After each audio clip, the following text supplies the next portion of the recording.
Okay friends, to get started on our job, the first thing we have to do is safely raise and support the front of the vehicle so the wheels are off the ground. After that, you should have a splash shield that comes across the front. You're going to want to remove that. Ours is missing, so we don't have one to remove.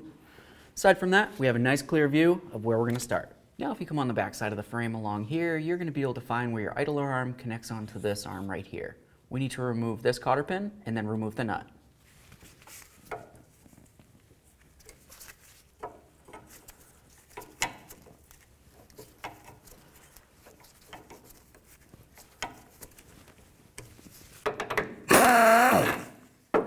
Now I'm just going to give this a couple loving bonks to break it free.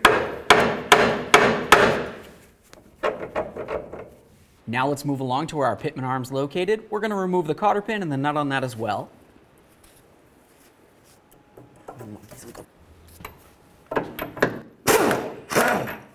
So now we're going to separate the joint. It's going to be easiest using a pickle fork, which is this tool right here, and a hammer.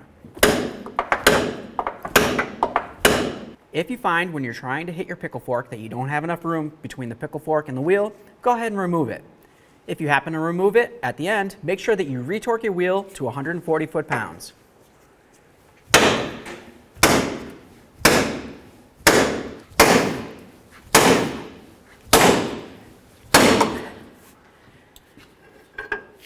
Now that that's separated, let's continue on to loosening our bolts that hold our steering box to the frame. Looking in through the driver's side fender wall, you're going to be able to find your 3 mounting bolts for the power steering box. Let's go ahead and remove all 3.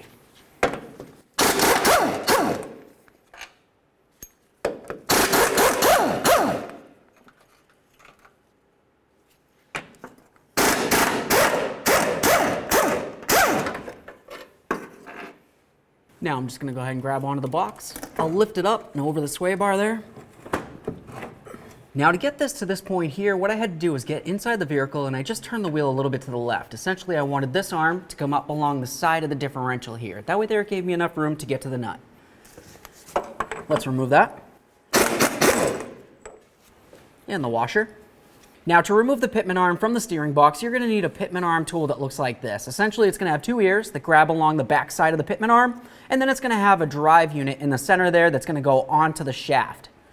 Go ahead and tighten that up so it's as snug as can be and it's not moving around, and then we'll tighten this and it's going to draw the arm away from the steering box.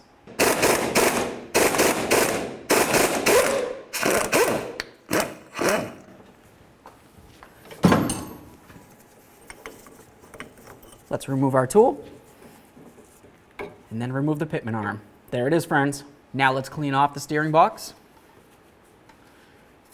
Once you have the threaded area cleaned off, just apply a thin amount of red thread locker onto it. Now I'm just going to use a little bit of grease along the splined area here. This is just going to help remove the Pitman arm later on down the line if it needs to be done again. Now we can go ahead and put in our Pitman arm. When you put this in, you want to make sure it's facing in the same direction you removed the original from. Let's get our washer back on there. Start on our nut. Now we're just going to bottom this out and then we'll torque it to 184 foot-pounds. Now the next thing you want to do is clean off all the grease that's on your bolts. After that, add a little bit of red thread locker to it and let's start putting these into the steering box. Now the easiest way to line up the box is to have one of your bolts started, have it going through, and then line it up with the ear on the back side of the box. Now that we have that one started, let's start the rest of them and then we'll snug them up. Okay, we have all of our bolts started, let's bottom them out.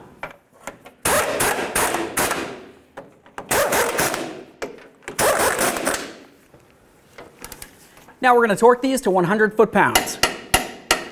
Now let's move along to putting our bar on the Pitman arm. Now with that one lined up, let's continue on to this one. Let's get the bar up on here.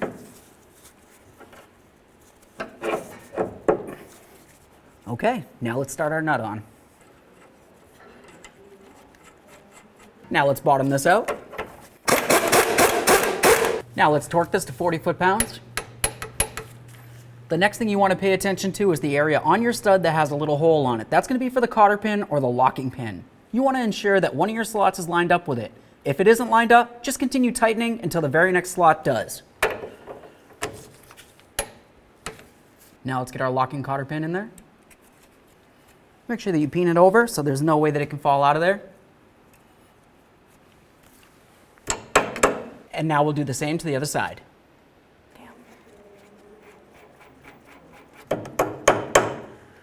Okay, so now all we have left to do is go ahead and put our shield back on, assuming you have it. If you removed your wheel, make sure that you torque that to 140 foot-pounds. Aside from that, take it for a road test down to your local alignment shop.